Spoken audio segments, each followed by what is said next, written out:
so much of what we do and our attitudes towards everything is influenced by the US. I think as two of the most powerful countries in the world currently, it's important to be on good terms. I think it could be strengthened. I'm not exactly sure how one would go about that. I feel like there's so many issues that, of course, they're so ahead of so many countries, but in so many ways I feel like they're behind so many countries with healthcare, like gun control. Sometimes you just look at them and think, how is this still happening?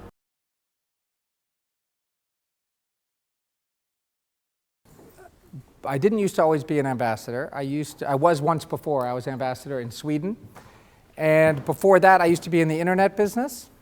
And then I volunteered for President Obama when he was running for president for the first time in 2007. And when he asked me if I'd serve as ambassador to Sweden, I got a wonderful opportunity to go meet with him before I left in his office. And I said, Mr. President, what advice would you have for me as a first-time diplomat? His advice was, listen.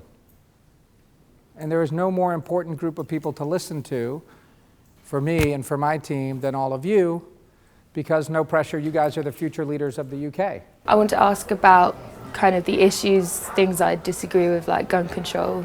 I think I'd like to ask him about gun control. Well, I would say, particularly for people my age in the UK, the gun thing is so shocking to us because obviously we don't have legalisation of guns here. If you drew a picture of a gun or wrote something about guns, would you please raise your card in the air? Would you please look around? Okay, we're going to talk about guns.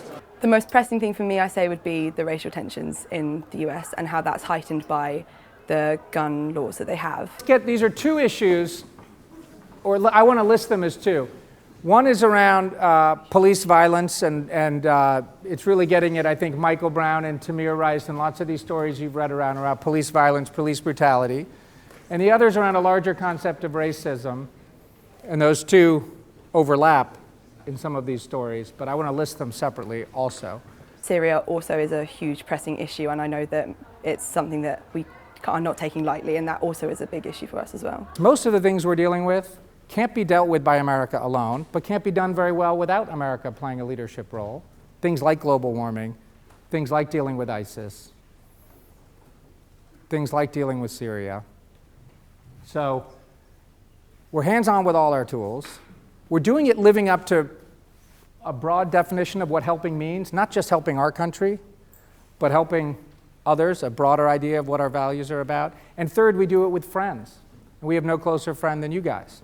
Yeah, I think it's important to have a relationship with them because they're so relevant in the world. To sustain kind of world peace, you need people leading by example, and obviously if America and England can have a good relationship, the power they bring together can help in other places like Syria and help to bring things together. It's a good ally to have. In terms of trade and things like that as well, massively important. A good person to have on your side, I think. Be a bit of trouble if that weren't the case. So. The words that come right after "we the people" in our document say to form a more perfect union. And I love that phrase, more perfect, because guess what? It wasn't perfect in 1780, and it's not perfect today, and it never will be. But I think if you look at our history with all its mistakes and all of its pain, we keep expanding the circle of who's included. And at our best, we're humble enough to be self-critical, and we're confident enough to be self-correcting. And that's why I'm so grateful to you guys for being so honest with me in your frustrations and your criticisms, because that's how we get better. I thought it was very impressive.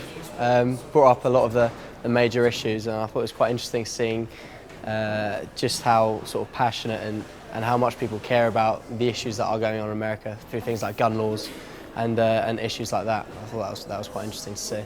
It was interesting. I was surprised, actually, the issues that he did choose to address. I thought what I expected was that he would kind of skirt around the issues like gun control.